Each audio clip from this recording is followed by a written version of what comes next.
পাহাড়ি ঢল কম নামায় সুনামগঞ্জের সুরমা, জাদুকাটা ও বোলাই নদীর পানি কমতে শুরু করেছে। তবে পানি কমলেও সুনামগঞ্জের ছাতক, দোয়ারা বাজার, তাহিরপুর, বিশ্বম্ভরপুর ও মধ্যনগর উপজেলার নিম্নাঞ্চলের মানুষেরা এখনও ভোগান্তিতে রয়েছেন।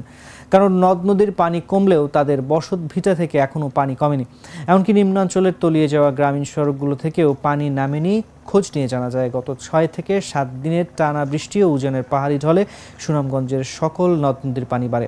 ফলে সুনামগঞ্জের নিম্নাঞ্চলের পাশাপাশি পৌর শহরের নিচু এলাকায় পানি ঢোকে। তবে এরই মধ্যে শহরের নিচু এলাকা থেকে পানি নামলেও নিম্নাঞ্চল থেকে পানি নামেনি। ফলে পরিবার নিয়ে এখনও পানিবন্দী অবস্থায় আছেন জেলার 5 লাখ মানুষ।